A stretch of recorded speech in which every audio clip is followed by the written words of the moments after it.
rather. Oh, wait, wait. Is it on? Is she in? No, wait. So just stop me if you have any questions. Like a lot of the times I'll stop and ask you questions anyway, since it's just us today. And then we'll upload the session to the group as well so that everyone else can see.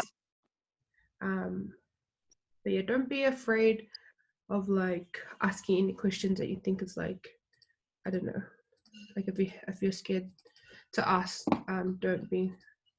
We've done so many mistakes that you'll be like, oh, what the? Are you stupid? yeah. We're very stupid. But yeah, just makes it easier to learn from. Hey. Yeah. Okay, so I've already started the recording. Just double check that, yes. And then I'm just gonna share my screen.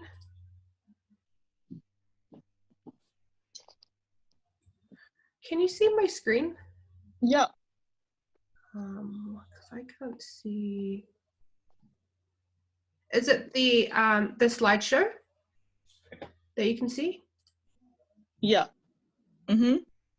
Okay, just double checking. Beautiful. So welcome to our LashFix Customer Service Masterclass. Let me just try and move this in case anyone tries to join us. I want to make sure that they can see. So join next. So today's masterclass will focus on the customer journey. So we'll start from how to attract clients, how to prepare for clients, how to provide top service while you're with your client, and then how to create a loyal customer base. Can you see two screens or just one screen? Just the introduction. Okay, cool. So one thing, I'm not sure if you remember, but I did leave a link on the page about why customer service is really important. So there's a couple of reasons why. So the first is revenue increases of good customer service. So basically, when you provide a good service to a customer, that customer will then go on and be like, hey, did you hear about Lash? Did you hear about them? Like, I had the best experience and I can't wait to go back. What then happens is you've got a referral, you've got one happy customer, which can turn into 5 happy customers, because everyone knows at least 5 people, right? So yeah. Satisfying one, you can then say that, okay, that one can multiply into 5, and those 5 people will know another 5 people, which turns into 25. So that's like a really simple way of looking at it, but there is a bit of a process that gets to it, and that's what we're kind of going to go through today. Yeah, we'll go next. So we've set out a little like content, just kind of breaking it down a little further. So we'll start with how to attract your ideal clients. We covered this in our, oh, I see someone's jumping on, in our marketing workshop. So knowing who we are. Hi, Vicky. We've just started, so don't worry, you haven't missed too much. Vicky, we're just going through what we'll be covering in the workshop today. So as I said to Yals, we're going through the customer journey. So right from the beginning, so how to attract your clients, how to prepare for them, how to provide the best service while you're with your client, and then how to get them to come back and get them to start talking about you with your friends or with their friends. So yeah, I've broken down some, like, just some questions that frequently asked questions that we get. So how to attract your clients, how to prepare, what to do in the case of a reaction, how to deal with new clients from other lash artists, how to rebook your clients, and then how to deal with complaints.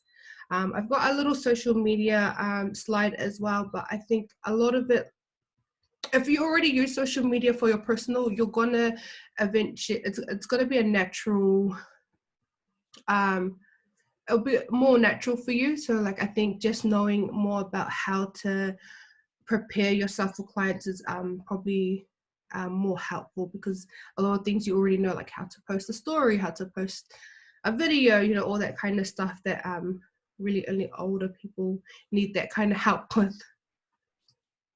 Do you guys have any questions so far? No? Okay. Beautiful. So if we're talking about how to attract clients, we first need to figure out who our ideal client is.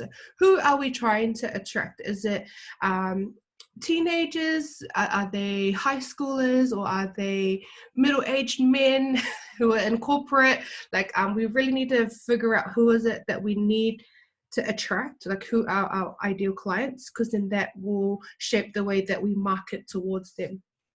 So Yels, do you want to share like a bit of who your market is? Oh, okay. At the moment, my type of clients are pretty much like the young adults, and high schoolers, students, and just a few mothers have come through as well. So I'd say probably from like 16 to about my age, 34. Yeah, Yeah.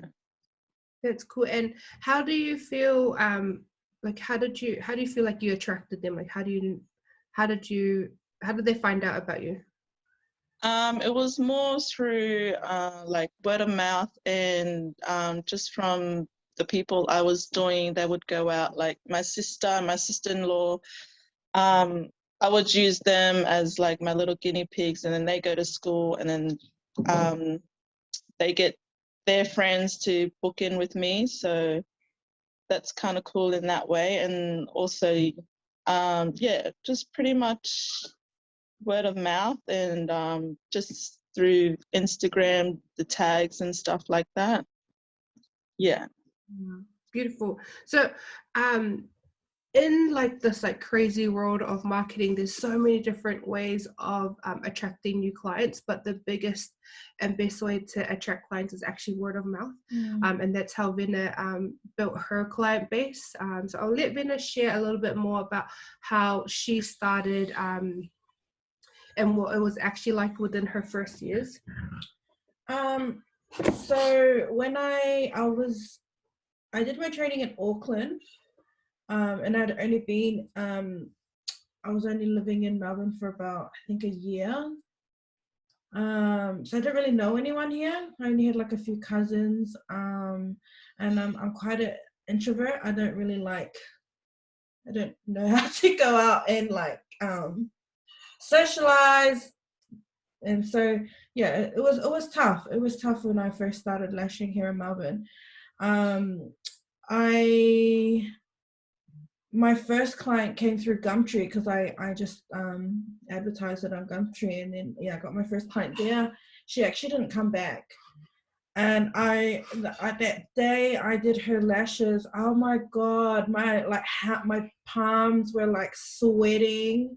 I was so stressed. I was like, oh my gosh, because I was like fresh out of training, but I knew I had to put myself out there, or else I'll just never start my business.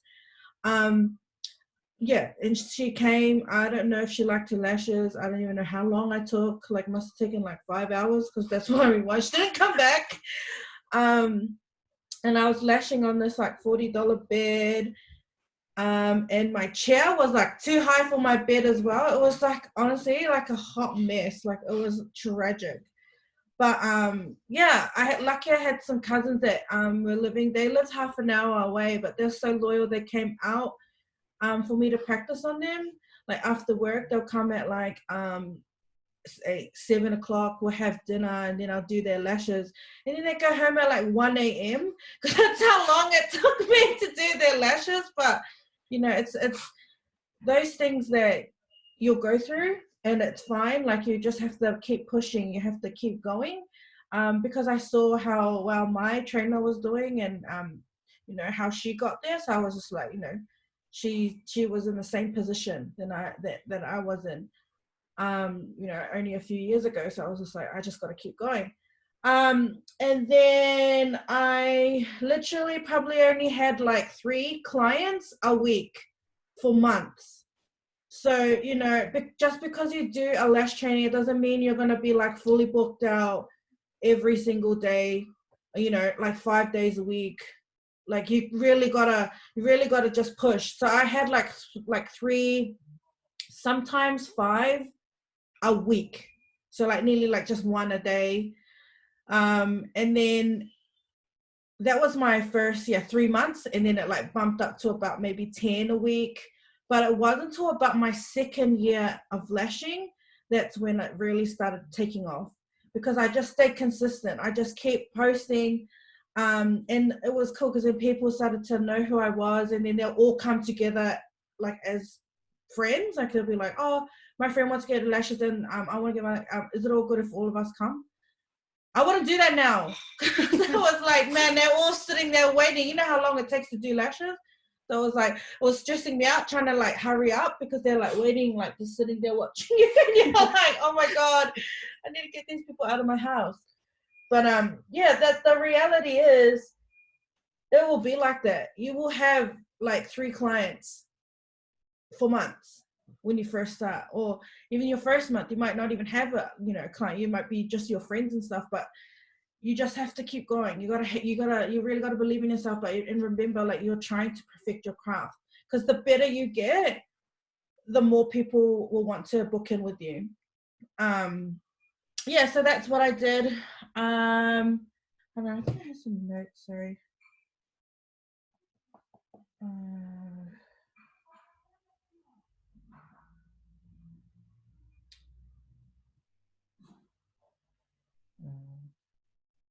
Oh, you sent someone Messenger. Do you guys have any questions? You guys can unmute as well. I'll send the unmute. So happy for you guys to like interact, because it's just a small class today. But it also gives us an idea of how we can navigate the class, so that it's more specific to you guys as well. 2014, I did my classic course. For the first 3 months, I had about 3 clients a week, and I was practicing heaps, posting on Facebook and Instagram. Like, I honestly, I still sometimes feel like, oh, I wonder if I'm annoying. Like, post on your personal Facebook as well. You kind of feel like, oh, I don't want my friends and family to be like, oh my God, don't care about your business. But you know what? Sometimes they won't. I have people from my Facebook now that are actually like replying to my stuff like now, but they've seen me. I've been doing lashes for like 7 years, and it's probably like they're looking at me like, oh, it's actually like a legit business. Like she's actually good. But it's one of those things. Don't worry about that. Like, don't worry about who's supporting you, who's not supporting you. Like, just focus on like building your business. And being annoying, like, I don't know if I was annoying, but to me, I'm like, I must be annoying. But that really paid off. Posting constantly on my personal Facebook, my personal Instagram. Don't worry about just posting on your business page. People need to know who you are and what you do. 2015, that's when I registered my business. So probably like a year later, registered the business. That's when I decided I wanted to do this full time and really get serious. And in that year, I made 24,000. Because I remember I went to an accountant, and we did like my end of year tax, and I was like, 24,000. That's not much, but it was good, like it was like, I felt good to know that, oh my gosh, this was money that I made in my business. It's like $400 a week. Just under 400. Yeah. So that was pretty cool. That's when I had like about 10 to 15 clients a week. That was still the building phase. And then I got a mentor who was actually my cousin. So he helped, he like, what does he do again? He's like he's a business consultant, so he looks after small businesses, or at the time he would look after small businesses, and just kind of help navigate them towards their goals. Yeah, so we did like heaps of different exercises. A lot of the exercises we actually still do now, we offer it as well, because it was really helpful. Yeah, because you know, doing a lash course isn't just about lashing. Most of it needs to be business. Like if you're not business savvy, then you're really going to struggle. And so yeah, he really helped us think differently, think about this ideal client, because I didn't have an ideal client when I first started. I was just like, oh, I don't care, whoever's going to give me money, that's who I want. Like I'll just do sales until somebody books. But he actually taught us how to actually find your ideal client and how to actually advertise to those people, because you don't want to be advertising to just everyone. You need to figure out what clients you want, what clients are going to pay your price point, and then you find out what are their hobbies. Do they like makeup? Are they doing school drop-offs? What do they do? And then you kind of you market to them. Like your message needs to be speaking to them.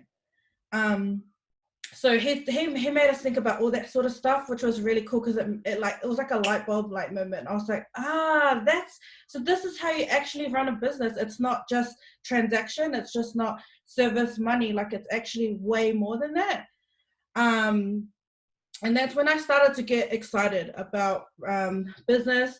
And then the next year, 2016 to 2017, I think by then I had Amma helping. She was in Auckland. She was just in Auckland studying, and I was in Melbourne, and I really needed help with my social media. You guys know when you're lashing, you don't really, sometimes you forget to take photos, or you can't even like answer your text messages when someone wants to book an appointment.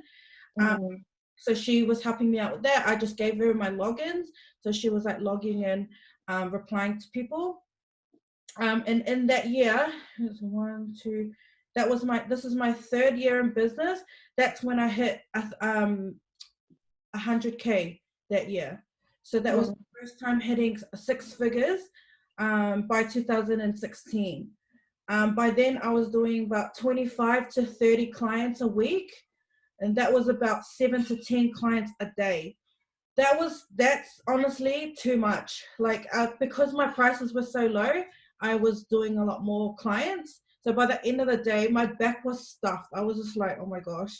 The money was good, but the thing was, I had no time with my kids. I had no time with my husband. I was just like on the grind, like money, money, money.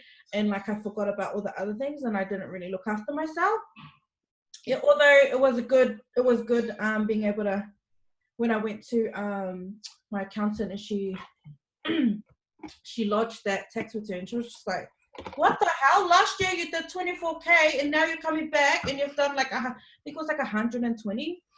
She was like, this is crazy growth. And so that was really cool. And that was clients at like $45 refills. So most of my business, like it was refill clients. So that's the main goal when you're running a lash business. You need to make sure that you try and get return clients, because that's your money. That's your bread and butter, is your refill. Don't be chasing new clients all the time. Make sure you're rebooking your client every single time. So what I do is, after I lash my client, I talk to them about, before that, I find out, are they someone that likes wearing them every day? And I'm like, sweet, cool. That means that this person wants lashes all the time. And then so towards the end, I'll tell them how to look after their lashes, clean, make sure that you're coming back every 2 weeks. And then once they get off the bed, I'll say to them, I don't even ask, do you want to book in your refill? I'm just like, I'll book in your refill. I'm booked out. Most of my popular times are taken, so I'll just book you in just in case, so you don't miss out. And then they're like, oh, okay, yes, sweet. And then I just book them in, because you don't want them to go, yeah, can I just, I'll think about it. Because sometimes people forget, us, we're busy. If like I've been saying I need to go to the dentist for ages. I haven't been, like it's been like 4 weeks. So make sure that you don't miss that opportunity. If the dentist called you right now and been like, will you book? Would you book? Yes. Yeah. And that's another thing. If they do, you can't force them to book. But if they do, say, like for example, some of my clients are nurses. Sometimes they're like, oh, I don't have my roster for the next 6 weeks. Can I get back to you? And I'm like, oh, good. I'll just message them and be like, hey, have you got your roster yet? I really want to get you in because I'm fully booked. And they're like, oh, yes. Oh my gosh, thank you. Because they're busy too. And then they think, oh my gosh, I don't want to go walking around looking like this. Yeah. Looking like ugly. Looking like over here. So, yes. So, and even when I was, when we did that 6-figure year, I was only working Wednesday, Thursday, Friday. I wasn't even working Saturdays because my son just started playing league, and like I hated it. Like there was some Saturdays I'd do, but I just like feel guilty. I was just like, oh, I wish I didn't work Saturday. I want to go watch my son. So And that's a max Saturdays, like so don't. Yeah, because so I think 2000, before I met up with my cousin, I was telling him like, business is going really well, but I am so run down. Like I'm overworked. I'm like, money's good, but I'm actually like really over it. Like I was getting over it. Like I was getting over clients. I felt stuck. Like I was just stuck in the salon every single, felt like every single day because I started at like 10 and I wouldn't finish till about 9, and it was back to back. It wasn't like I'll do 10 client, then I'll come back and do a 5 p.m. client. Like it was actually like 9, 10, 11, 12. If I was lucky, I'd get a break. I'll just like go in the kitchen and scoff my face with like whatever was there, bread, whatever, and then go back. That's what it was. And that's not how you should be running a business, because you're just you'll fall and crash, and then you won't enjoy doing lashes again. So that was really cool. I mean, it was, the money was good, but something had to change. And then 2018, that's when we opened a storefront. We opened a salon in Port Melbourne. That was our first salon. And then we had to start all over again. These people had no idea who we were, so we had to build from scratch again, which was so hard. But looking back at it now, I'm like, man, I'm so glad we did that, because we've met so many cool people along the way. And it was funny because when we opened that salon, that's where all our ideal clients like pretty much lived, like out in that area. And it's so cool because even my husband, he just he's finishing up in his job, and I was able to message one of my Port Melbourne clients, because I remembered she's in the same sort of line of work as my husband. And I said, hey, do you have any work going? My husband's finishing up. He's looking for something. And she was like, yep, cool. She had an interview with him on Friday, and he pretty much just got the job. And it's like, wow. She's the CEO of that organization.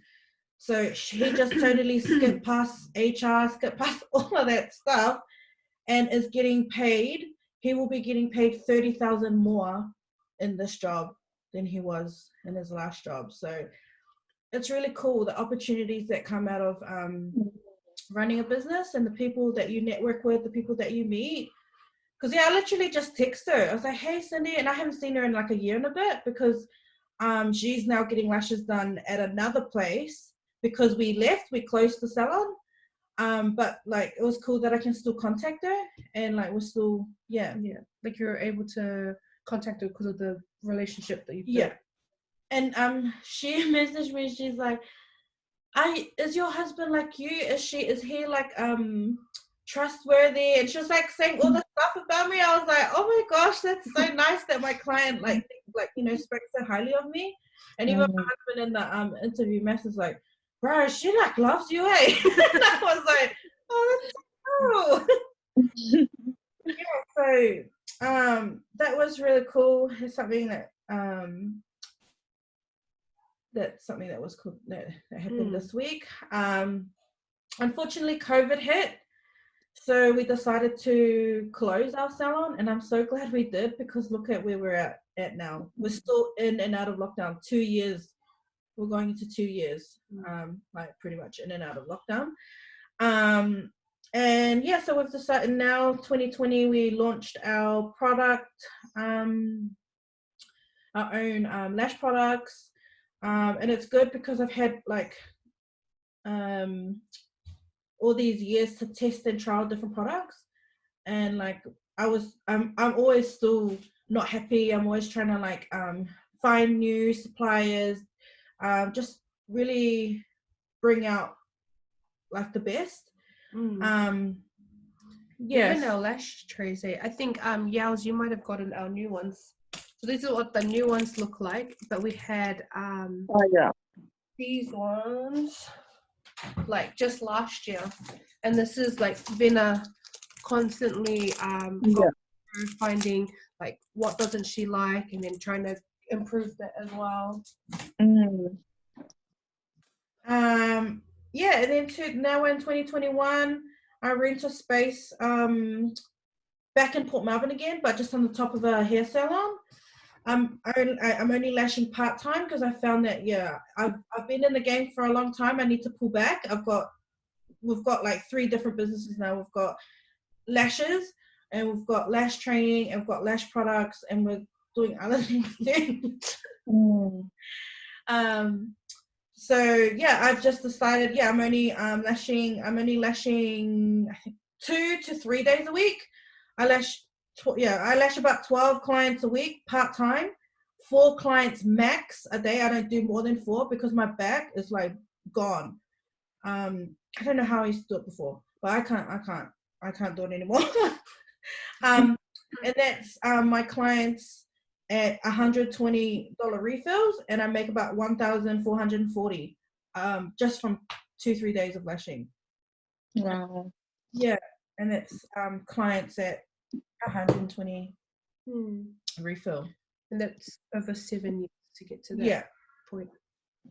Yeah, so I think I really wanted Vina to kind of share a bit more about her journey, because I know she does share a bit in the class, but because we have a limited time, like we try to condense everything down. But I really wanted to give her that time to talk more about what it's like realistically in the lash world as a lash artist. And because it can be isolating, like when you're by yourself, you feel like you're the only one that has these problems.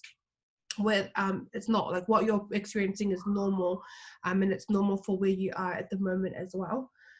One thing I would even though like now I'm at about 12 clients, some days all my clients want to come in 1 week, and then the next week I got no clients, and like you have to like don't like stress about it, like then like think about all the other things you can do, like deep clean your trolley, make sure that you have enough stock, take a break, like don't stress, because like sometimes clients will message me and like say, oh, I'm so sorry, I still got heaps of lashes, can I come next week? And I'm like, that kind of stuffs up my pay this week, but but it kind of just like, you know what, oh well, these people are loyal, they will come back.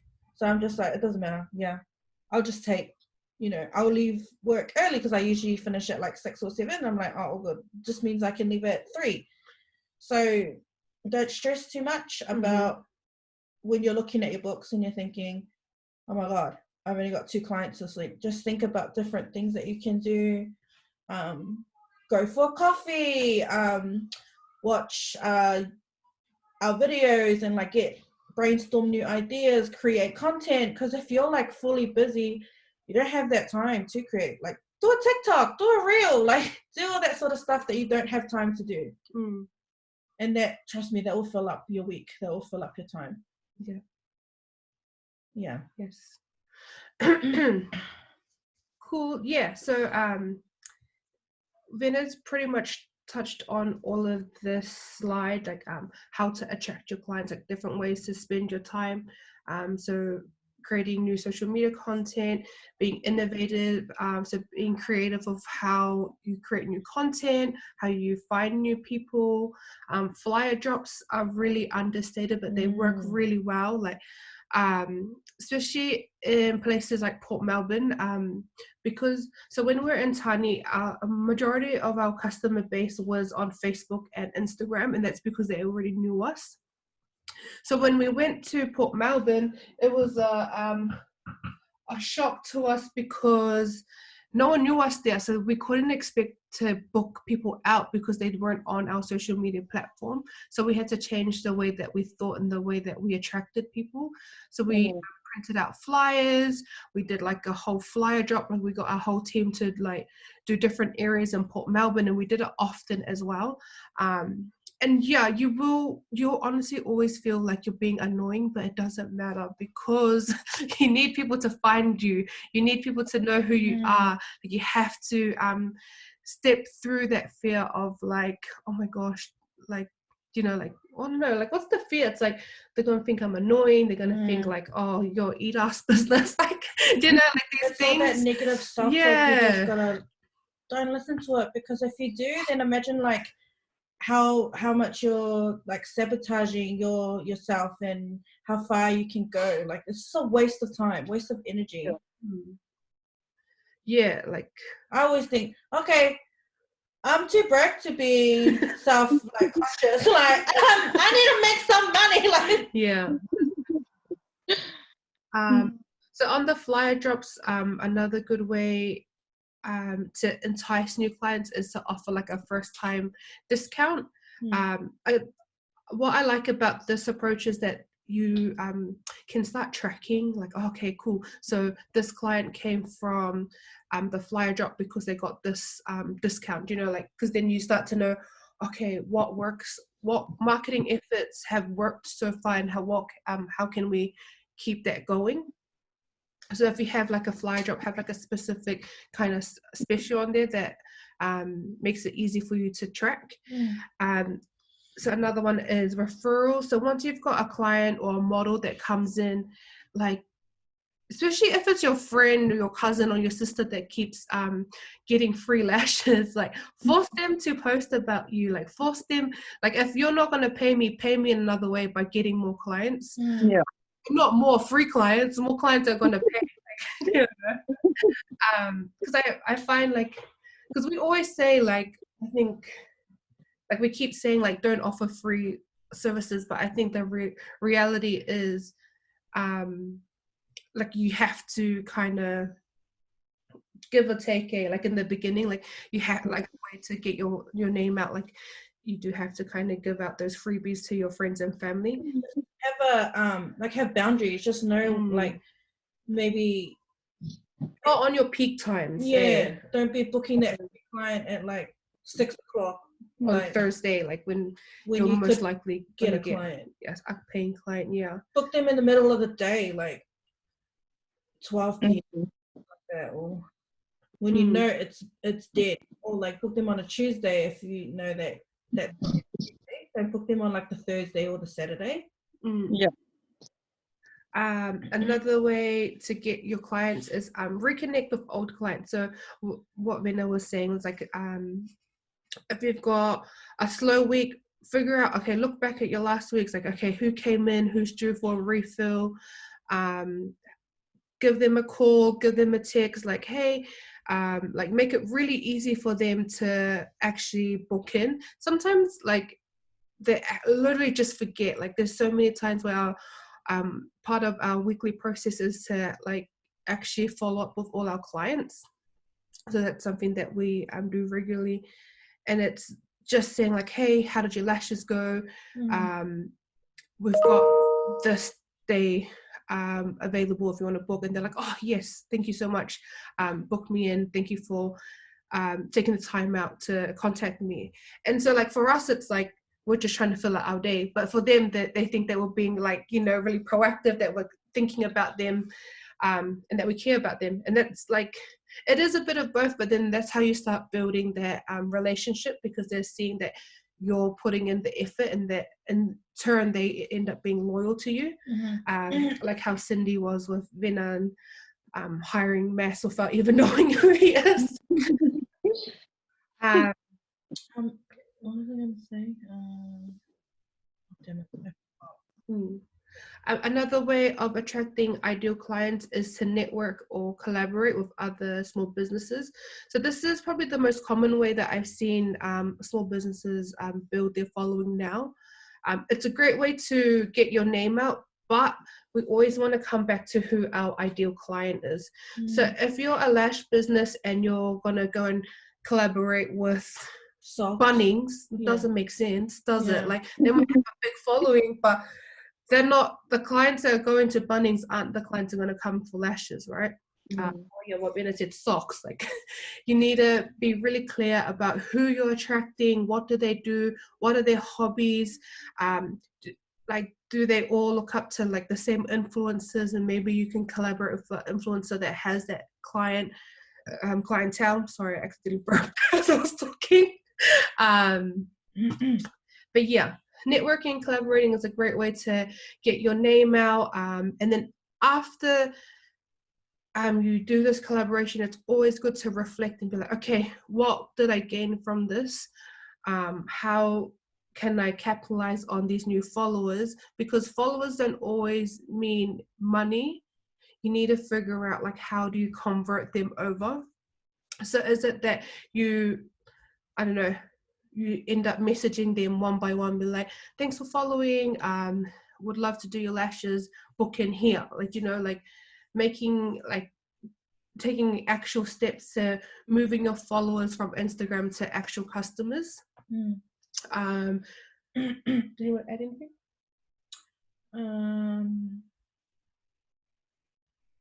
No. Okay. Social media, again, figuring out who is your ideal client and where do they spend most of their time. So yesterday I had the gender reveal party, and then after I got off, I realized some of my close friends and family weren't on the reveal. And then I realized oh crap, not everyone actually uses Facebook anymore. So I only sent out a Facebook invite to my friends and family, and then the people who weren't on there, I messaged directly like, oh, I'm really sorry, I just realized you don't use Facebook. So that's an example of knowing where your ideal client is. And I had to apologize to them for them not using the platform that I used. But I was just like, oh, I have to be mindful. Like, some people only use Instagram, some people only use Facebook, some people only use TikTok. So really thinking hey, where's my ideal client? What do they do? And where do they spend their time? And that's where you want to spend your time marketing as well. Innovation, so what Vena was saying, being creative, think of different ways to get your brand out online. Or is it, I don't know, do you approach a local sports club that has other mums that attend? Flyer drops, we've talked about that. And then reviews is a really big thing for us. We try to make a big push for our clients and our students to leave reviews on our social media, on our Google, because this is where people come to find out whether you're legit or you're all shit. You can be all fancy, but what your customers say about you is really important. So we really try to build that relationship up enough so that we're able to ask for reviews, because reviews can be personal. Sometimes people are I don't know, they're anti, they don't want to do it until you've proven to them that you're worthy of review, which is okay. It is a bit of work. So really thinking about how you can use these different ways to attract new people and keep building your current client base as well. Do you guys have any questions so far? No. Yeah, okay. Let me know if we're talking too much. So actually I will share a different part of the screen. Did you guys have specific days? I know Vena, you said you had to take off Saturday. Well, you took off Saturday, but was Saturdays the busiest for clients, or was there specific days that you get a lot of people requesting to come on that day, kind of thing? Saturdays in Tani, I found we're a bit I don't know, I feel sometimes clients would not turn up on a Saturday because maybe they're oh, it's the weekend, I just want to sleep, or oh, it's the weekend, oh, I want to go cafe with my friends, and then they'll like not come to the appointment. So I was just like, okay, so why am I working a Saturday? Like, Yes. if you're just gonna like muck me around, like I might as well just not do it. I could be with my family. So but then I have late nights, and I feel like, honestly, I feel like people want to do all their stuff during the week so that when it comes to the weekend, because that's like me too. I don't want to go to the dentist on a Saturday. I don't want to sit at a hairdresser on a Saturday. That's just me. But like, again, thinking about your ideal client, like what do they do? Do they go, do they love going to brunches? Do they love doing these things? And then try and think, okay, can they come at 12 o'clock during the week? And then kind of just, and if you're really good at something, people are just going to try and fit in. You don't try and, what's the word? You don't work around your clients work around you. So that's why it's always really, really important to like be like, keep practicing, keep perfecting your craft to the point where people are like, oh my gosh, I need to go see Vicky, because she's so good at lashes. I don't care if she says that there's an appointment at 3 a.m. That's when I'm going. Like, you know what I mean? You gotta create, especially now with so many lash businesses popping up everywhere. You gotta think about how you want to position yourself in the industry. So when you're like really good and your social media is on point, like don't even worry about followers. Like some people buy their followers, so don't even worry about that, but just worry about doing really, really good work. And people are just like, no, I'm going there. I've had heaps of people come to me because I'm a little bit more pricier. They come to me and then like they don't come back and they go somewhere cheaper. And then the next refill, they're like, oh, I'm sorry, I went somewhere. I'm back now. It's just like, oh my God, I had a horrible experience. You know what I mean? And then they're just like, you know what? I'm just going to pay the money because I know that it's good. The vibes are good. The salon smells good. Our conversation is good. Just all those things people love, like the experience. So they're just like, I don't want to go to, oh no, I don't want to be racist and say, I don't want to go down to the nail salon and like lie on a dirty bed and she doesn't even talk to me. Kind of like she speaks like her language to like, all the other colleagues. She doesn't even care. She just like told me to get up and then walk out, like stuff like that. Like, sometimes, yeah. And that's like me now too. Like when I go and get my hair done, like I'm like, I want a water, man. Where's the biscuits? Like, I want a cappuccino. Yeah. Someone tell me. Someone asked me about coffee. Yeah. Well, I'm like, you didn't even massage my head long enough. Like at the basin, like that sort of stuff. You become kind of like bougie. And you're like, oh my God. Yeah. When you go to like somewhere cheaper where they're just like, they're just like, bam, bam, thank you, ma'am. And you're kind of like, oh, that was stink. Yeah. But just think about all those people always say, oh, I don't want to do lashes now because everyone's doing it. I don't want to do barbering because everyone's doing it. It's like that's like the worst mindset. Like everyone can succeed. You just need to think about your customers and who you serve and serve them really well, and they're gonna stay with you. Mm-hmm. Yeah. But answering that question, just think about your lifestyle. If you have kids, what are they doing? Do they have after school stuff? Make sure that you don't work on that day, or if you are, maybe have someone that you trust that takes them there so you don't feel bad that you're working. But because I don't work on Saturdays, I'll do like one late night. And that's really good too, because if you're too available as well, people don't book. Because they think they can just book anytime. It's like, yeah, it's all right. Like she'll take me on. But if you're a little bit more limited, then they got it in their head that, oh shit, I have to make sure I'm there. Yeah. Because otherwise I'm going to miss out. Yeah. So try and do, if you're going to do no weekend, maybe do one late night. Or if you're... Yeah, I've been doing Sunday nights, which sort of works well for me. Yeah. Yeah. That's good. Oh, Sunday would be good, eh? Because your start of the week, you look nice. Yeah. Because a few people work like afternoon shift, night shift, so they can't come during the day because they're sleeping. Yeah, of course. So they'd rather come on the Sunday night and get it done then. Yeah. Yeah, cool. That's cool. Yeah, do what works for you. don't bend over backwards for all your clients, because honestly, I did that. And then next minute you see them on the story with lashes from another place, and I'm like, are you freaking kidding me? I like, seriously, like, that's so much for you. You just went and clicked somewhere else. Oh my gosh, I'm like, I work for my day off because of you, and then but that's, again, just take the emotion out of it. It's just business. It's not personal. Yeah. Beautiful. Okay, so we're gonna move into how to prepare for your clients. So I'm gonna share a screen of what our booking system looks like, and what comes up for when you try to book. I don't know if this is gonna work well. Okay. Can you guys see the Timely screen? Yeah. Just gonna try to go back one screen. Yals, are you using a booking system?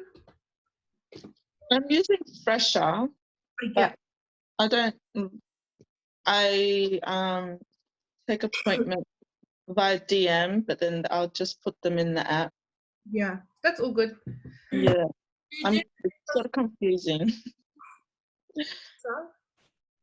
It's just a little bit confusing still for me, but yeah. Okay. How come it's confusing? I don't know, because some people aren't getting the messages from the app, so then I have to contact them via DM or text them personally. Yeah. That's annoying. Yeah. So I'm just trying to figure it all out. Yeah. Yeah, we've had a lot of booking issues. Yeah. I think once you get it, but at first, because you're not used to like the way these systems work, it's like learning a whole new language. Yeah. But yeah, we use Timely, and this is what it looks like. So when you go in, it comes up, it shows you the different sets, and then it has like a little description of what you can expect as well. So depending on what type of clients you have, you kind of change your description. So if they're like the type that want a lot of information, then you can put it here, or like, you'll just customize the way that you see fit. But what we have in like bold is this, that we don't refill lashes from other places. And I'll let Vena to explain why that's something that we're really big on.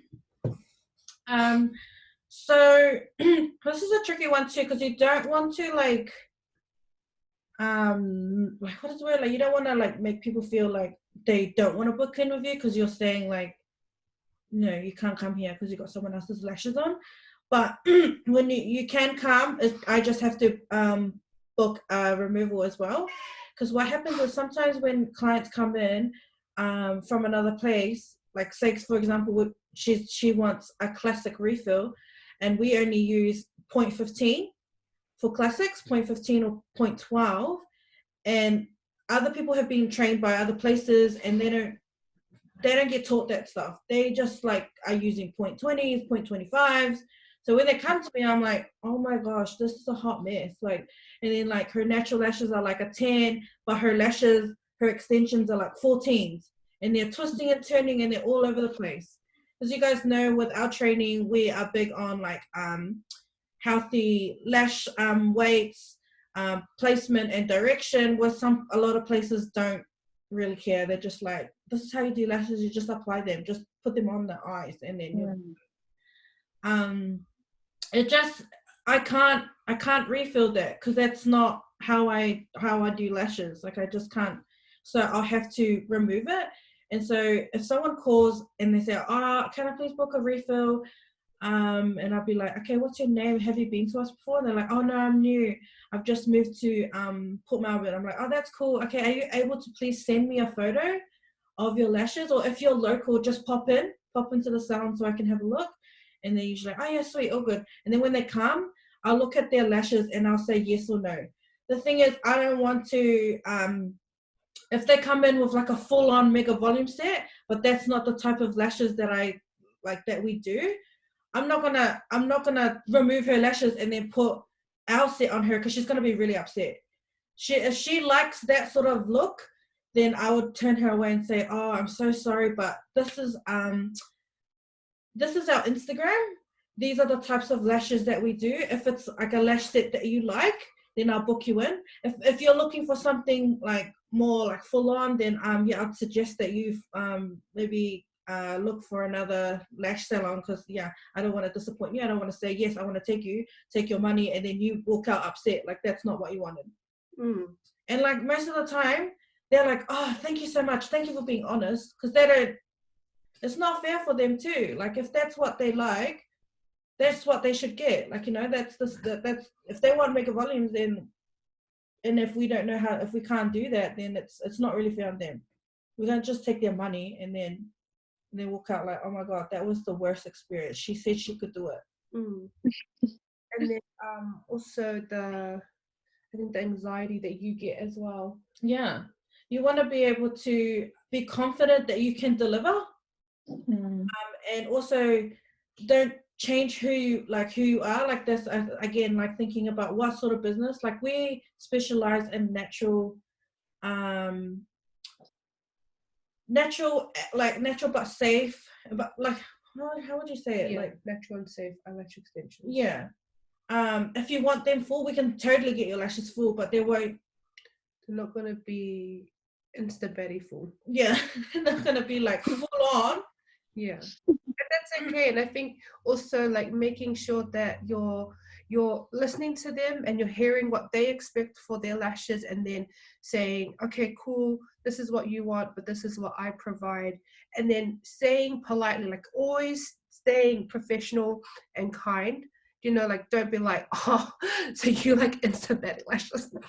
Like, you know, like those comments aren't necessary. Like, you just need to be clear on what you provide and what they want, and then saying like, oh, okay, this yes or no, whether you can go through or not. And more like, I don't think we've ever had anyone like get really mad that we can't provide it. Nah, they're like happy. They're like, oh, thank God, they don't want to like waste their money. Yeah, and their time as well, because then they end up having to spend more money if they have to go to another lash artist that has to then remove our lashes. Like, you know, like it's a chain effect. And then what happens is they go away, they're upset, they think that we're stupid, whatever, and then that their perspective of who we are is then carried on to their friends, where if they have another friend that has small lashes that wants natural lashes, they'll be like, oh cool, I know someone that does natural lashes. And then that's another way that they can refer us without being our actual client. There was a salon like just around the corner that did like mega volumes and stuff, and so I would always say, oh, you can go to them, that's the style that they do. And some like, oh cool, thanks, because at the end of the day, I want to just serve the clients that want to come to us. I don't want to like pull in all these other different people, and then like next minute I'm having like full on like bad days at work because people are not happy with their lashes. It's better to know who your clients are, and those clients know who you are as a business, and then you've got that happy relationship, and then they're going to be your client for life. Yes, beautiful. So with the process, they just go through, make their booking. When there's things still on. Anti-vax magic. No. But if you're doing lashes, that's none of my business. Whatever. And then it just goes through. So we have our cancellation policy really clear here as well. And then, so this is really important because, you know, a lot of people, like, it's common to have a cancellation policy, but it's also really important to like make it clear, like what is it, it's there for a reason. And that what are their parameters, like what are their boundaries, like can they cancel a week ahead, can they cancel on the day? But yeah, it just makes your life a little bit easier. There's been so many times where like at the salon we have fully booked day, and then 4 cancellations all in one like day, and we're like, okay, great, now we have all of these staff that we have to pay and no money to pay them with, like, because we're relying on this these appointments to come through, where if we have a cancellation process in place, it gives the customer an idea of when they can actually cancel, and then it gives us time to plan. Like, okay, cool, this spot's will become available, we jump on our Facebook, our Instagram, and we try book that out. Goes through, and then it takes a deposit, or we've been told that it actually has to be called a booking fee because of what a deposit actually is. So legally, a deposit is an amount that can be refunded, where a booking fee is a fee that is can be refunded based on like whether or not a service goes through. But we like using Timely because it makes this booking process really easy, especially when you are when you're lashing and you're busy. You're not going to be able to kind of go through all your messages and keep answering different questions.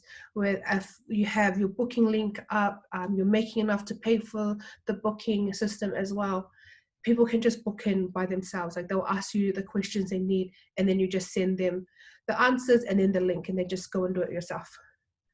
So this is connected to our PayPal. I'm not gonna go through, it just goes through, they pay the $50, the booking comes onto our system, and then they're booked in for that service.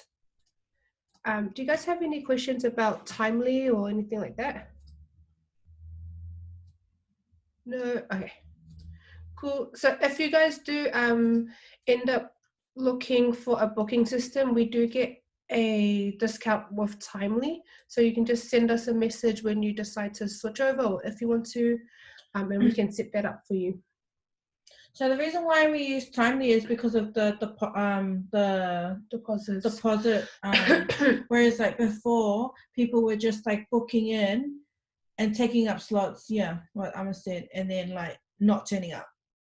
Or on when I was using Fresher, the booking appointment will come up, and then I'll message them like via text, and I'll be like, thank you for your booking, to confirm your booking, please pay a deposit, and then I'll give them like the bank account details, and then they'll pay it. And but like it was okay when I wasn't that busy, because I had that time to like make sure that they do, and I say, please send the screenshot of your deposit so that I can put it towards your appointment.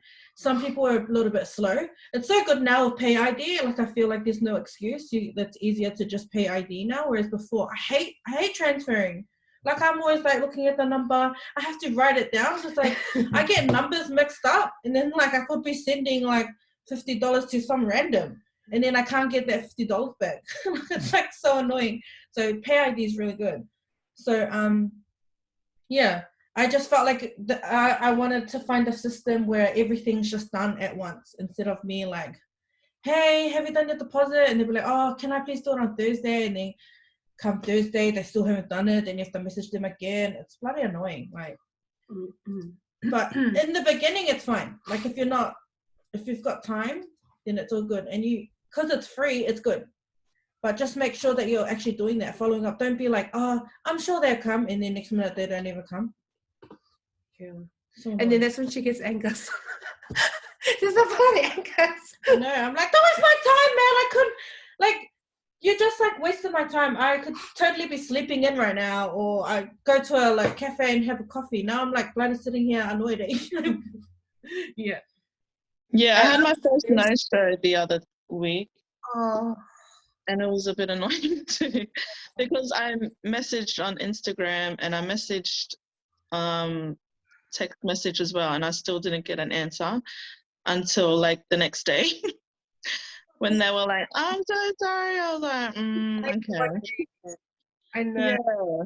And it's frustrating too, because like for me, I have kids, so I have to organize them as well. So if they don't show up, like, I get annoyed really bad. So yeah, I totally get that. I know. I'm at that point now. I'm just like, I'm not even gonna chase you. Like, if you're, I'd rather have that hour off to go do what I want to do than sitting Yeah. and hope you're gonna turn up. Yes. Like, And it's what's it called? Really hard too when if they do turn up late, because then it pushes like your whole day behind. Mm. Wow, it's like, Because I even messaged the night before because I just had a feeling this person wouldn't show up. And I was like, if you need to change anything, let me know ASAP. And then I messaged again in the morning, like looking forward to our appointment. And then, yeah, still nothing. And I was just like, I don't think they're going to show. But yeah. kind of no way. Yeah. Kind of just Yeah. that message. Mm. How much? You know, like, hi. how much? Just not OnlyFans. Like, So what do you do if like they're really late? Like, what's the limit to like late clients? How late can they be? I think that one's 15 minutes and we have it in our booking system. Oh, okay. 15 minutes is long. I reckon like 10 minutes. But like, if you're gonna be running late, like let you know. Yeah. that you're not running into the next person's time, because then you're gonna like lose that like client might get annoyed and be like, oh, She made me she's wait. always running late. I can't do this. Like, I need to go to someone that's on time. Like, it's rude. It's really rude when you're. Yeah. Because I had other clients that wanted that time slot as well. Yes. And then it was a bit too late to let them know that, Yeah. you know, it was open again. So, yeah, it was pretty annoying. Because, like, you know, they gotta get up, get ready, and come. Like, Yeah. yeah, that's so annoying. So yeah, just take booking fees. Just like make sure, and if they don't pay it, then just take the next client. Don't even wait for that client. It's like first and first serve. Mm. Yeah. But maybe just do like pay ID so that it's easier for them. Because like I feel like I'm like really lazy when it comes to online shopping as well. If it's not easy for me to pay for something, I'll just be like, oh, I'll do it tomorrow, and then I don't do it. Mm. So if it's like pay ID, easy. Yeah. And you can copy and paste now, eh? You couldn't do that before. Yeah. I hated that. Beautiful. Okay. So we'll move into our consultation and consent form. This is really, really important. Like, we highly, highly recommend doing this to all your new clients and keeping this form. Do not take it and then throw it away. Like, keep it on you for insurance purposes in case something happens and they reckon that you didn't take any the duty of care. You if you have this form, you've got them to sign it. It's got a date. It's got their name printed. Technically, it is a legally binding contract between you and that person. But yeah, so we'll go through.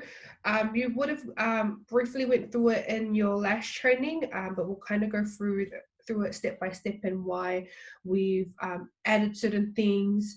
Because this form is like it's been changed so many times depending on the different complaints we got or different issues that have come up. But this is just a declaration. So they have agreed that they're getting eyelash extensions applied to their natural eyes or removed. It sounds like really basic, but like there was some people were crazy. They were like, oh, I didn't know you were going to put it on my eyeballs or on my lashes, and like, what did you think lashes were? So really clear there.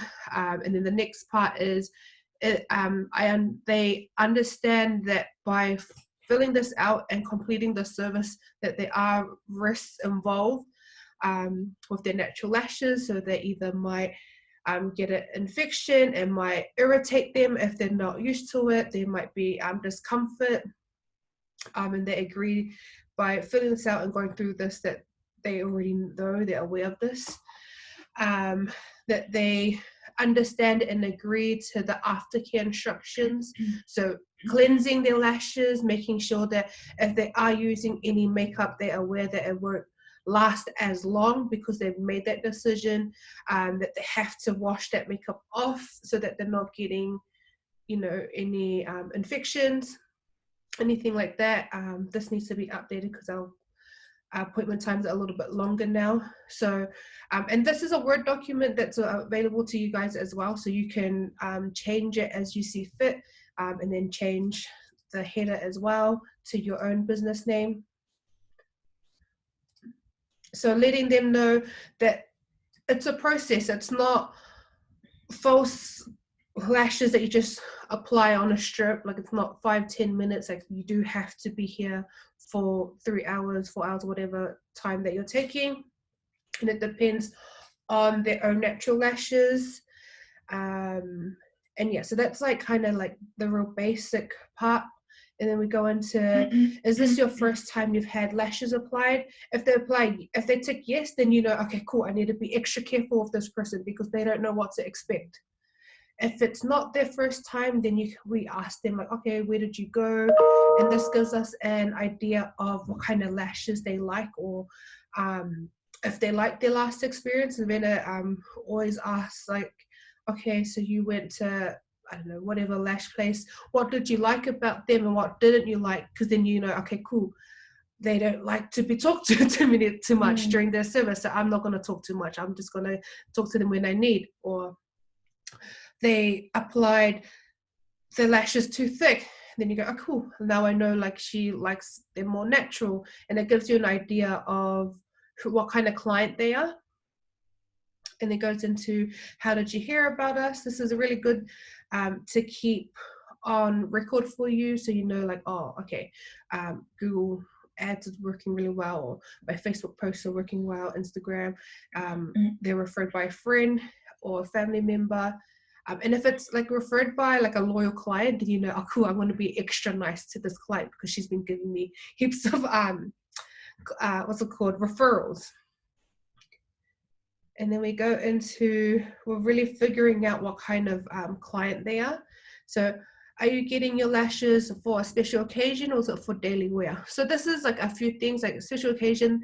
Usually when they come in for that, they want something a little bit more dramatic, or it also means that they're only one-off clients. Then whether or not, like, how to proceed with the appointment. If it's daily wear, like they're someone that wants to get lashes all the time, then you can get excited because it means that you could have someone that's going to come every 2-3 weeks, and to book them in straight after as well. So page 2, we go into aftercare, and then figuring out, this is like really insurance for yourself. So a lot of the times we would get people who would like only lose lashes on the right side or on the left side, and we just couldn't figure it out. And then we realized, like, oh, some people sleep on one side, and that's why they'll lose more lashes on that side. So if they tell us that they're sleeping on their right side and they're losing lashes on their right side, and they're complaining like, my left eye is more full, then we can go back to the consultation and be like, oh, cool, okay, so according to your consultation form, you said that you sleep on your right side, so this could be a reason why you're losing lashes on that right side. And then you can say things like, okay, what we can do is we can go a little bit fuller to try compensate, or you can come in more often for your refills. So like, you're figuring out what the problem is, and then you're giving them a solution. Do you live an active lifestyle?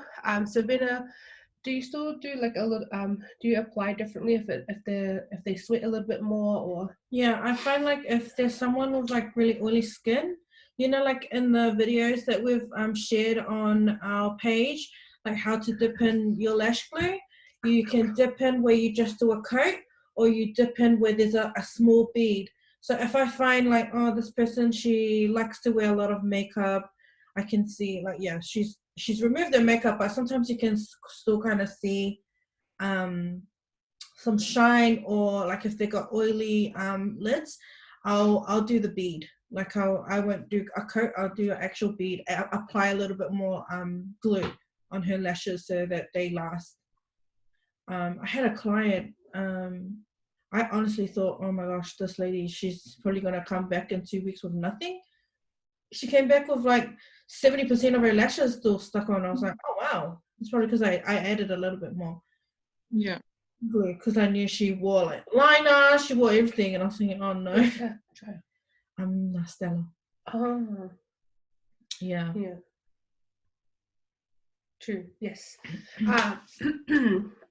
So knowing whether they're active or they've got oily skin, and then going into whether they use contact lenses and asking them to remove during their lash appointment. So it's still an option for them, because it can be quite dangerous if you've got your contact lenses on with your eyes closed for so long.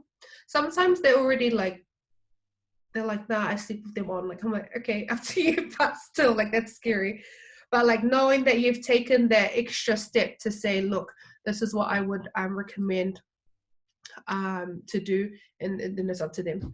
If they use any oily products, so this is for when a customer says that their lashes have fallen out faster than normal. If they use any oily products, then we know, like, okay, cool, that the oil can break down the glue, and that's why. Do they use any eye drops?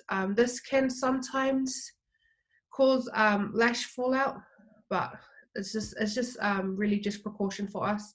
Allergies, history of lash services. If someone's had a lash lift within 6-8 weeks, you're not going to be able to put lash extensions on them. There's just no way that you can do it. There's not enough space on the lash, or it's curled too much for you to actually apply, and so forth. But yeah, that's the whole consultation form, going through the what's it called, the aftercare. So no mascara, or if they do, they've got a cleanser, oil-based products, creams, blah blah. Most of the time, because when people are filling this out, they see, I agree to following, no mascara, no oil based, and then they'll be like, if their lashes did fall out, they're not going to say anything. Yeah. But if they didn't sign this, they're going to be like, oh, my lashes all fell out, but like they knew that they used mascara, but it's kind of like, oh, I already said that I wouldn't do this. I feel bad lying to her saying I didn't, but I did. Yeah. And it's good because then you've got that, because it's so hard when you have people saying that they've got like lash fallout, but you can't figure out what the problem was. So that's why we're really big on making sure that everyone fills out this form. And then this is another big one, like letting them know that lash refills have to be done within 2 to 3 weeks, because some places do 6 weeks plus, or that's crazy, 4 weeks plus. But that's not us, and we make it really clear, like if you're going to come here regularly, you want to get refills, you need to be back between 2 to 3 weeks, or at least 40% of your lashes. We get them to sign, date, their name, our name, signature, and then we go through the consultation, like how to map, which is something that Vena will be doing. So actual styling and mapping is a different workshop, so we won't cover that today. This part here is just for you to remember, because you don't want to like lash a client and then they go away and they come back in 3 weeks and you're like, shoot, did I use C curl or D curl? Did I use 12s or 11s? Like, there's some things. So you don't want your client to be like, they look a bit different this time. Like they really loved their first set, and then the second set you kind of stuffed up because you don't remember what lengths. Because this stuff like can really make or break like your relationship with your client. Like, yeah, they get really annoyed when you don't, do the same sort of thing, because they're coming in, they were happy from their last appointment. So I always just write like style. I might just say just natural style, or cat eye, or doll, and then I'll write C curl, and then the lengths that I used, and then any other notes I might say, like the second time they come I might say, oh, I think I'm going to change it up a little bit, and then I'll just like write the notes again. We had Timely on, we had our consultation form on Timely. So that was good. We didn't have to have the paper, and also with your booking system, you can write these notes, like, because with your client's profile, you can write it down, and I usually write the date too. So if she decided she wanted a curlier lash, I'll write switch to decurl and then what date we did that, so that like maybe she comes back again and goes, oh, actually I didn't like decurl, can go back to decurl.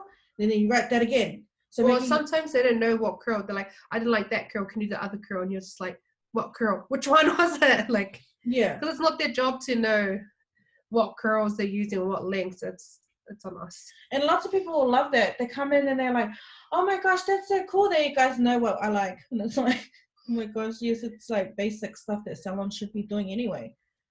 But we had to learn because we didn't have salon experience before. Yeah, so it was really good having those notes there, and especially if you're going to hire someone as well, when you start you hire your first staff member, you can have those notes that if they're going to take over and do lashes, they can go and they've never lashed that client before, they just look at the notes. I used to get really annoyed when I will go on and see, like, I'm about to lash a new like a returning client, but she wasn't my client, and the girls haven't put the notes in. I'm like, this lady, do you remember what you did on there? And they're like, oh, I think it was a C or a D. I'm like, oh my gosh, just write it in the damn thing. Like, but also having enough time as well in between clients to do that.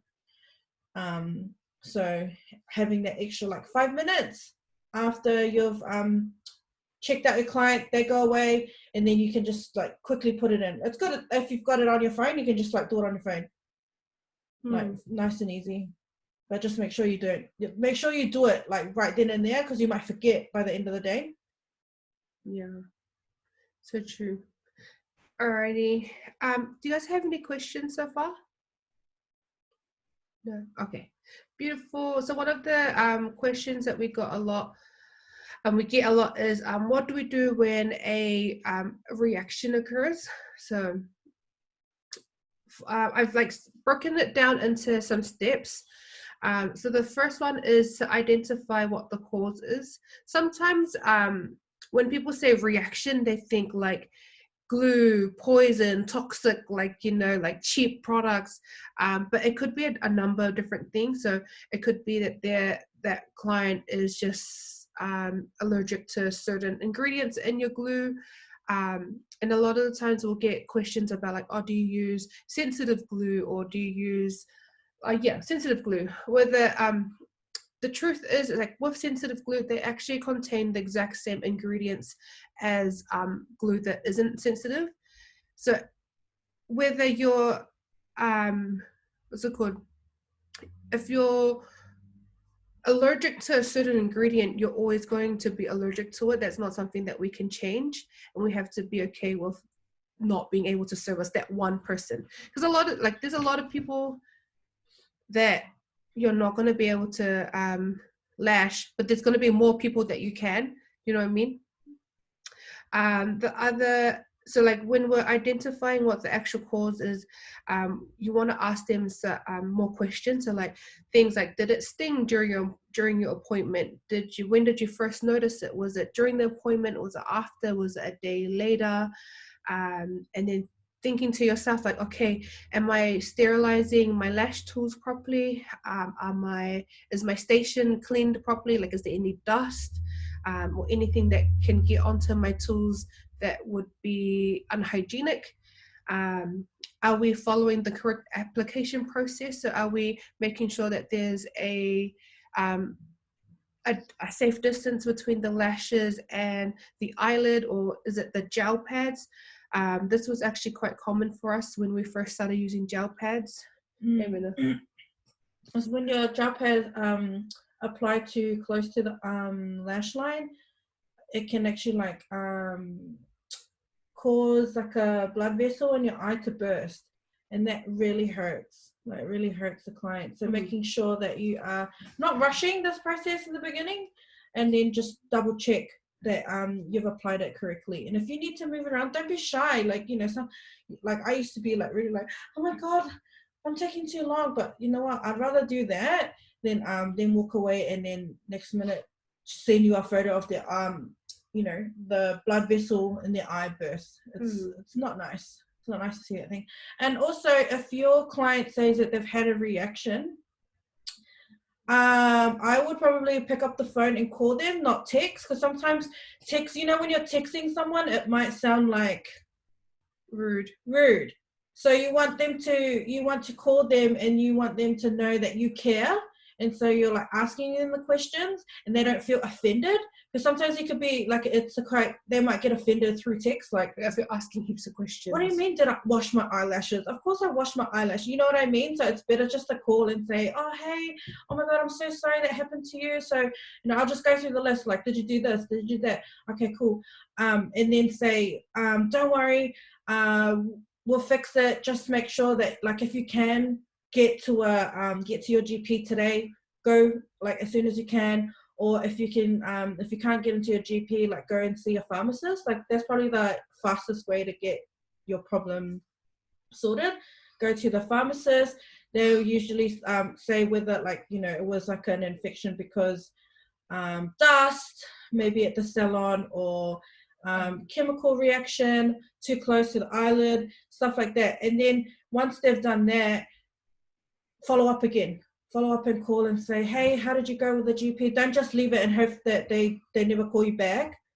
Because even if it is like becoming like their worst nightmare, if you're following up and you're doing the right things and they can hear in your voice that you actually care and you want to help them, they won't be as upset. They'll just be like, oh, thank you for caring, not just like taking my money and then like blocking. Yeah, block. Yeah. I think that's the biggest thing, is making sure that they don't feel like you're attacking them with all the questions and then like you're blaming them. So, and then you don't want them to blame you as well. So always make sure that you're following up. This can be quite like confronting too for you as a lash artist. So just breathe. Make sure that when you call them, you're in a quiet room. You're not stressed. Like if you're stressed, just don't do it straight away. Just wait, breathe, go, I don't know, drink some water, have some lunch. Think about what you're gonna say. Maybe write down some notes and then call them and it'll be all good. If you guys like do end up like having like a really difficult client and just like you have no idea how to proceed, then send us a message, like send a, like call us, like we'll be able to walk you through, try and figure out like what's the best way to move forward. Like whenever you have a complaint or something, it's so like you have to be really careful about how you proceed, because they can either just like never talk to you ever again, or do you guys know the power of social media? They're going to blow you up on socials and it's going to be something that you didn't like, that could have been resolved really easily if we just took a little bit of care.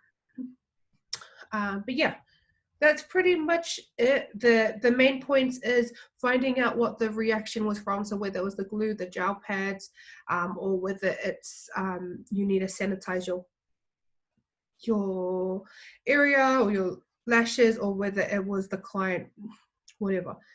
Getting them to seek medical advice straight away, and then following up, showing them that you care, and so forth. Do you guys have any questions about this process, or like have you come across anyone that's like this has happened or something similar? No, not yet. Not yet. Sounds scary, but it is a little scary, but like the more you're familiar and you're confident in your own processes, like you already know, look, I apply my lashes at the right distance, I make sure that the gel pad's not touching you. It makes it a bit easier for you because you're confident and you already know that what you need to know. But the main thing is always getting them to go to the doctor straight away. Don't say like, I'll do it in the weekend. Like do it as soon as possible, because you only get one set of eyes.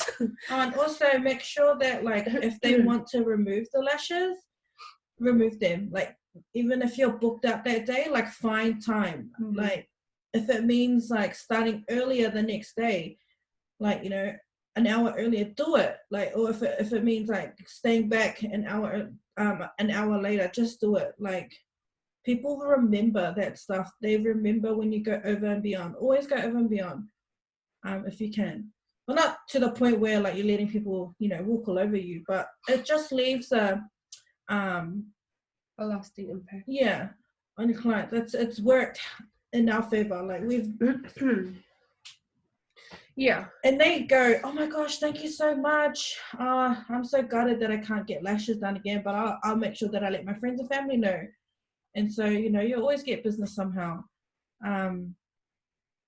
But yeah, you like, because I always see people complaining like on like different lash forums, like, oh my gosh, this girl did my lashes and then she said she's booked out, she can't even take my lashes off, and now she's like blocked me, she doesn't even talk to me. Like, you don't want to be that kind of person. That's just bloody immature, and that's not how you're going to grow a successful business. That's childish. Like, I can't believe people do that.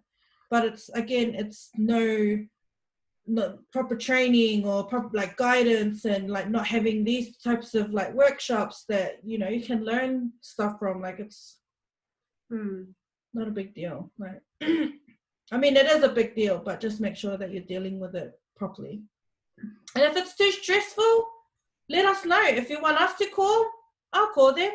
I'll call them for you. Like, if it's too much, remember, you can always reach out to us. Like, if they send you like a nasty message, send it to us so we can help you write the message back. It's not going to be like, bitch. Bitch, call that. You know, we will help you. And yeah, that's what I'm going to say. Walk you through the process so you don't feel alone. Yes. Like, we've had a lot of complaints. Like, you know, we're not strangers to negative feedback. Unhappy customers, but it's just the way that you deal with it that's really made the difference for us. Yeah, beautiful. So we'll move in to how to deal with complaints. So these are a few like really simple steps on how to actually deal with it. I think one thing is realizing that it's never actually personal. So as hard as it is, like, try to take it as a complaint against you as a person. So the first step is take a deep breath. I think what happened one time I said this has been a couple of times, in Port Melbourne, one time a client had messaged saying that her lashes had fallen out. And stupidly, like, none of us had actually gotten back to her like within the week. And then the next week she messaged and she was like, you dogs. And I was like, what the fuck? Like, at first I like really wanted to go into her, and I was like, you know what, no, stop, take a deep breath, figure out like what the issue is. So I went back, looked at the previous messages, and I'm like, okay, cool. So she messaged last week saying her lashes fell out, no one got back to her, that's why she's upset. So then I go, okay, cool. Called her, I'm like, hey, look, I'm really sorry that no one got back to you. I can see you're upset. Can we please try and make it better for you and offer you a complimentary refill? She's like, yeah, whatever. Like, she already had an issue. Like, she had an attitude. Why are you laughing? No, I'm laughing at your story. Oh. She already had an attitude, right? But I'm like, oh, like, yes. Your dog? Yeah. I was like, what do you mean, you dog? Like, I've never been called a dog before. I'm rude. And I was like, okay, whatever. So she comes in, she gets her lashes. Who was that? Oh, I forgot her name. She was young though. Was it here or Port Melbourne? Port Melbourne. It was when Wendy and that were there. Not your dog. Yeah. She goes. She comes in, like, the whole time she was rude. Now. Yeah, like, she was so rude the whole time, and I was just like, oh my god, like, this is not. I wouldn't even go back after calling someone a dog. Yeah. She called us a dog, and then especially going back to our brown salon, like, yeah, because she was brown too. Do I meant to kill you? She was young too. But like, yeah, she came in. She was really she was really rude the whole time. And when she left, she was demanding one of our staff members to call a taxi for her. Wow. I don't think you were there. I can't remember. I think you were in Bali at that time. Oh my gosh. And then, so like the whole time I was just like, what the heck, you bitch? Like, it was so nice to you, like trying to like offer you, blah, blah, blah. But then at the end of the day, I was just like, you know what? At least we resolved it and that was it. And she never came back, but she didn't like blow up on us on like Insta or anything. Like, like she wasn't 100% happy, but it didn't go further than it needed to. So that's example of being okay with not everyone liking you, but still doing the right thing. We had another complaint, and that was with an older client. So she initially came in, and she had lashes done somewhere else. And this is the reason why we became really strict on whether we lash you or not with refills from other places. So she came in, she had really dramatic lashes. When she got her lashes done, she wasn't happy. They weren't full enough. She said it looked like she had nothing on, but she definitely had lashes on.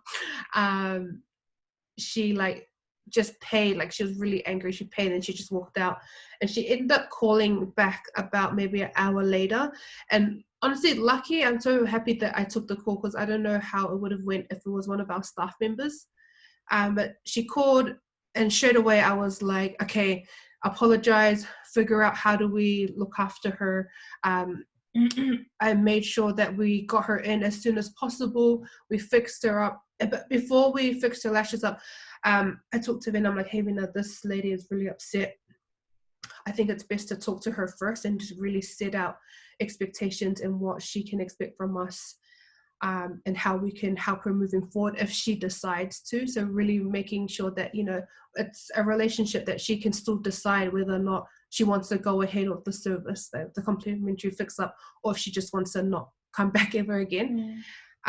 So taking that extra step really was the key to like turning that client around. She ended up becoming like a really good friend of ours. A couple months later, I got like really drunk and fell asleep on her couch. She bought me pizza. She went from hating her service to being our friend, like inviting us over to her apartment. Yeah, she makes really nice cocktails. Even last year when I was pregnant the first time, she like put together like a nice little what was it called again? High tea.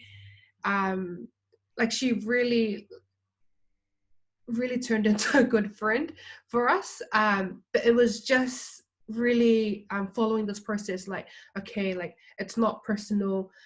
Ask more questions, like what do I need to know to make this better? And what I found was, like, so the reflection from that interaction was that, okay, she came from another salon. She had expectations of what lashes were supposed to look like, and that was different to what we offer. And then that's when we added that section into our booking system and the consultation. And then making sure, like, okay, if someone calls, we have to have them call, send us a photo or visit us. And then or even just like on social media, like I always go, look at the photos, this is what I do you like it? Then they say, yeah, no, I love that one. Then I'm like, sweet, I'll book you. Yeah. Or if they go, oh no, I kind of like want them fuller, then I'll know, oh no, this chick, she wants like massive, she wants shebang. And like, which is all good, those are still really nice lashes, but that's just not the salon. Not the salon for you. Yeah. But yes, have you guys had any complaints so far, like whether it's been in lashes or another industry that you've been in? Not to my face, but other people have been saying something like about their lashes falling out, but they haven't complained to me themselves. Oh, okay. Yeah, so it's like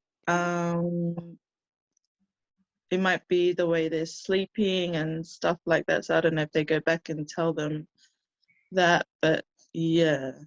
Okay, But who are they is talking that a you problem or a me problem? Because, yeah. Do, do, I'm you, listening to you, not to my face. do you use a consultation form? The one that No, we, I haven't gotten around to doing one yet. Yeah. okay, yeah, that's all good. I think that's just one of the lessons that you learn, because that was like us saying, we didn't have consultation forms at the beginning. It was something that, like, it was similar to you, like a complaint came in and we're like, oh crap, and then that's when we started doing consultation forms to try help us find what the issue is. Is it the way that we're applying? Is it the way that they're looking after the lashes? So Yeah. even though I know like that it can be really hurtful when people are complaining, especially not to your face, just Yeah. as a lesson, like, okay, cool, this is a new process, so that's the action. New Yeah. apply appropriate systems to ensure the same issues aren't being repeated. Yeah. Yeah, just I usually just follow up with every client as well. If they, especially if they're new, I'll probably message them like at the end of the week. Oh no, sorry. When you book, you get like a text saying thank you for visiting us, and then actually following up maybe like the next week or closer to their refill time. Yeah. I'll message and go, hey, how are your lashes? Please let me know if you had any issues. And then like if they say, oh yeah, actually they fell out, and then you say to them, oh just come back in and like maybe offer them a discount. But just be careful with that too, because you don't want people like, you don't want to like Just use you for but that's why it's good to have questions like, okay, try to figure out, is it them, is it me? Yeah. If the fallouts happen twice, then just say bye. Like you might just not be the right lash artist for them, and that's okay. Like you need to be okay with not you're not gonna have 100% satisfaction all the time, but as long as you're following the right processes, you can be confident to keep going. Also, I always say to my new clients, if your lash, please let me know, or sometimes I'll message them like even like a day or two later, how'd your lashes go? And they go, oh, they're falling out. I get them in straight away, and I'll do it for free. I'll do like a refill for free. But if it happens again, then I'll just be like, oh, I don't know. Like I've tried my best. Like I've tried, and usually, like I had even in Port Melbourne when I went back, some of my clients were like, oh my gosh, my lashes are falling out. And then I'll get them in, and I do that set, and then the next time it just goes back to normal. Their lashes are like okay again. I don't know what it is, but like one time I wasn't even working. I went into the salon just to do her lashes. But that's how you keep clients. Yeah.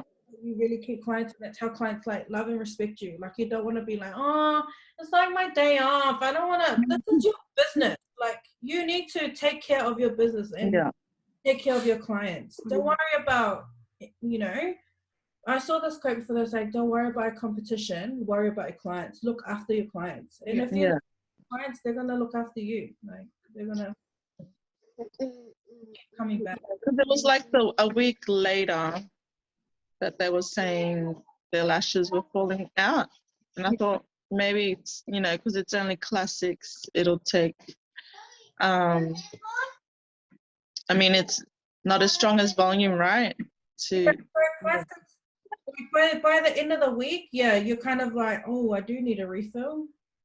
And everyone's different. Like for me, sometimes by week 2, my lashes, I could be sitting at like 40%, and then some weeks I'm sitting at like 60 to 70%. It really depends on your client, and also like the length of your lashes as well. If the lashes are too long, they're not going to last, and they look gappy. But if they're like shorter, they look more dense. But and every client's different. Some of my classic clients have really good retention, like they come back with heaps, and then some I'm like, sis, where are your lashes? Like like that. But try and get them to come every 2 weeks, 2 to 3 weeks, no longer than that, because then of course they're going to be gone. But they need to remember, it's not permanent. It's not going to stay on their lashes for like 2 weeks, like, and still be yeah.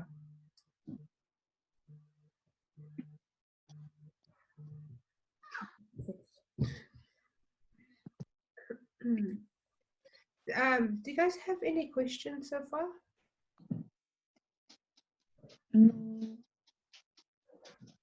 Yeah, that's all good. We're pretty much like near the end of the workshop now.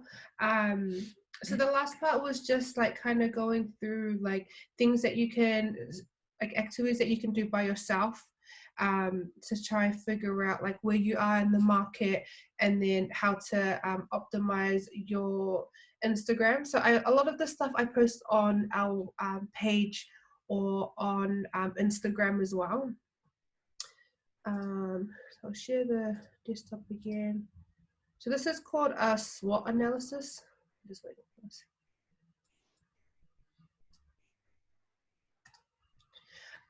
So SWOT analysis, and this is like one of the, this is like one of the first activities that we did with Mackay, and this was like game changer for us. We're like, oh, the purpose of this is to figure out like what are your strengths, where can you optimize, so what are things that you can take advantage of now, what are weaknesses that you need to take control of, and what are threats, so what are things that can threaten your business.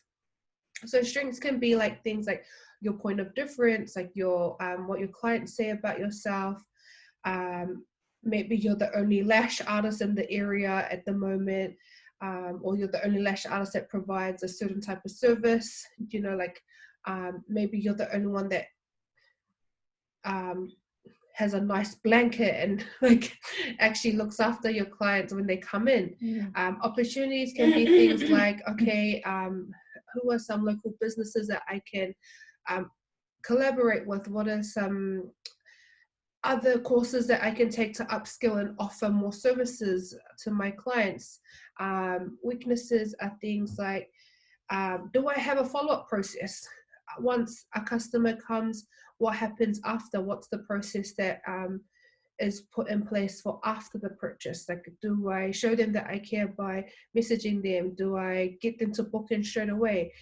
Do I have a survey, so giving them an opportunity to provide feedback? Threats: are there 5 lash artists in one street, and how do I stand out from them? Is it COVID-19?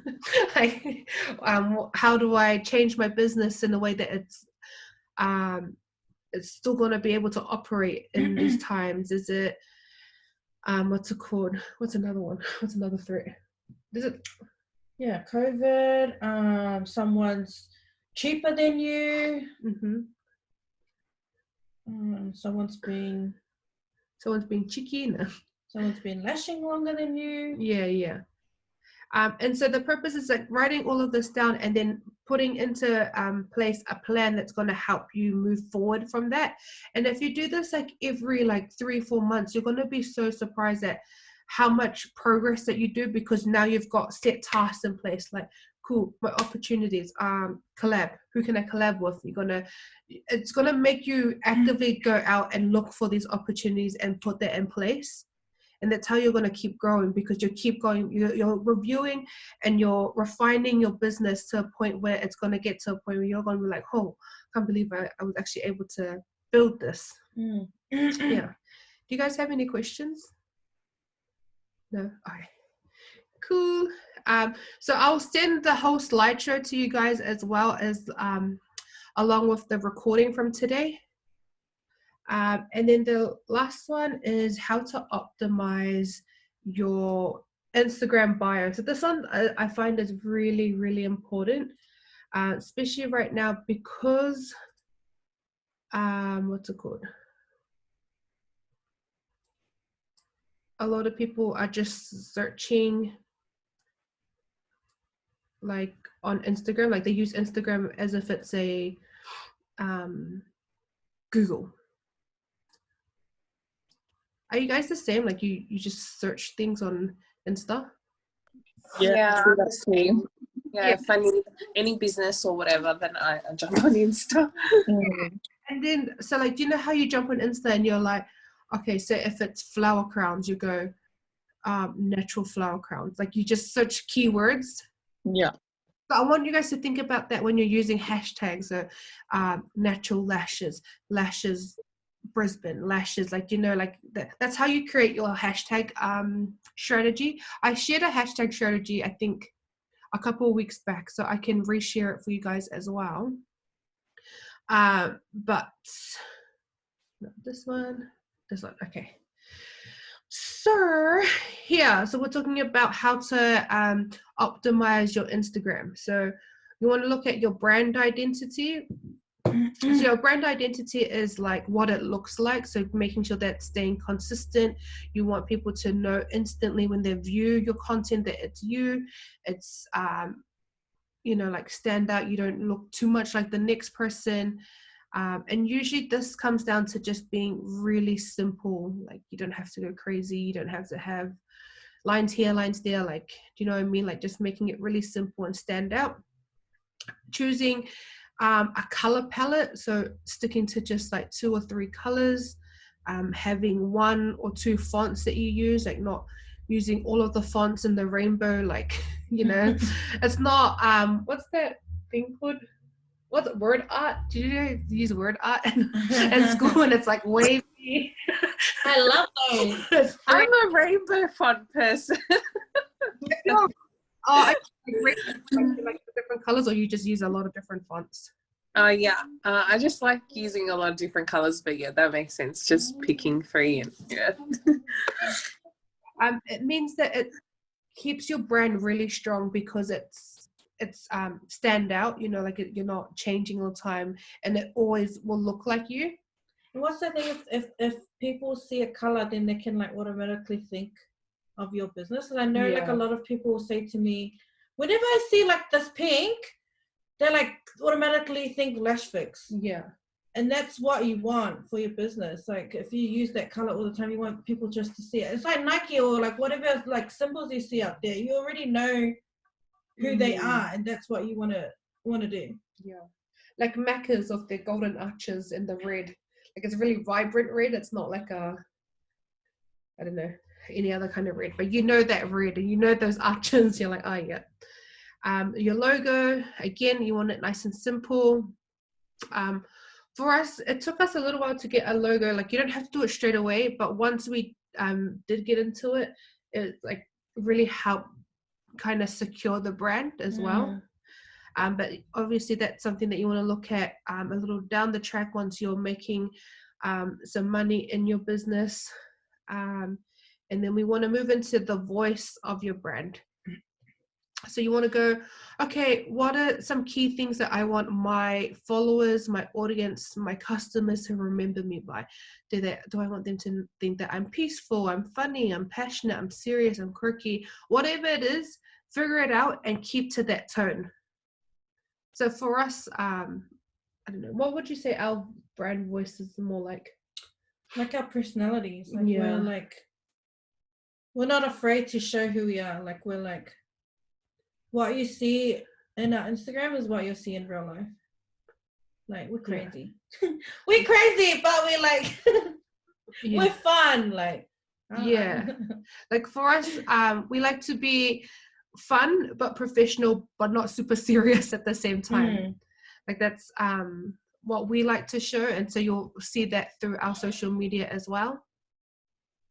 I think the biggest one we get all the time, like especially when we opened our Port Melbourne salon, was like women were saying they feel comfortable when they come because like they see our salon, it looks flash, but when they walk in they felt like welcome. They didn't feel even some like clients, like really bougie clients, one of them said to me, I love coming here because I don't feel like I'm walking into like a snobby salon. Like everyone smiles, everyone's saying hi. Whereas like she's got the money to go to top salons, but she doesn't want to go there because of the vibe. So they really liked the vibe. They really liked the home feel. They said that it felt like a home. So that was really cool for us. And I think that's what we want to show in our Instagram as well. And another person that came and did our training, she like researched different lash salons, and she said that she felt like ours was a lot more Genuine. Yeah, she felt like she could connect with us. And she said the other places look too intimidating. And I was like, yay, that's exactly what we want. We want people to like feel like you don't have to be a different person to come train with us. You just come as you are. So that was really cool. Yes. Beautiful. And so once you've got, you know, your brand, what did I just call it? Yeah, I forgot. Your brand identity, your brand voice, and then also keep in mind your target market. You want to move into like making your Instagram page or your Facebook, whatever. They all pretty much follow the same method, making it visible. So on Instagram, like, you know how we just said that it's like you use it as a Google search, they basically have designed it to be a massive image video driven Google. So what you want to do is you want to always make sure that you're what's it called, you are using keywords. So if you offer lash extensions, write lash extensions in your bio, your name. So you know how this part, it's like bold, that that's actually searchable. So if you're gonna, you can like the Auckland girls, I made them write lashes Manurewa or lashes Mount Roscoe, like make it really simple for people to find you, because these are search terms that you would use if you're in that area. A little bit about yourself, not too much, like, you know, they're gonna find out about you if they like your bios if they scroll down, but like just I have 5 cats, 2 dogs, 2 fish. yeah, but just enough to pique their interest. A little bit more about your services, where you're based, and then how they can book with you, so a link. So it's really important to have like all of this set up properly on your Instagram profile, because that's how people are going to find you and then book in with you. And then, as I said before, like when you're using hashtags, you're using those keywords. So you use keywords, you use your brand name, so your brand name as a hashtag, and then local, like local geographic hashtags, like hashtag Melbourne lashes, hashtag West Melbourne, hashtag Hoppers lashes. Like, you know, like you're thinking, like the way that you're writing your captions and your hashtags in the way that you think, okay, how would I search for this particular thing? And yeah, that's pretty much it. I usually have like a wrap up kind of slide, but I didn't have time to do that today. Do you guys have any questions at all? Is there anything that you're wanting to get from today that we haven't covered, or anything like that? No questions? Just the branding, because once I get this lashes down pat, I'll probably have to rebrand and put myself out there again. So that was really helpful. So yeah. Yeah. I have like so many different tips on Instagram. Like scroll through, have a look on Facebook. If you're like really stuck, just send me a message. I'm not gonna be like, nah, like, you know, like I'll always reply. I make a like both of us, we make an effort to reply to everyone, especially our students, because we know what it's like when you're like just stuck, you have no idea where to go, and sometimes you just need like one conversation, just a little nudge to put you in the right direction, and you're off. Like, but yeah, we're really proud of all of you, and we're really thankful for your guys' time. I know Sundays, I know it's like heading into dinner time, so I won't keep you guys for any longer. But yeah, we don't want to say anything, any last words? No, that's it. I hope that was helpful. I hope that encouraged you guys to keep going. And again, like, you know, I still have my moments where I sit there and go, oh, do I actually want to do this? Like, it's just that negative self-talk. You just got to slap yourself out of it. Have your daily affirmations, like put them on your wall. I've been through a lot this year.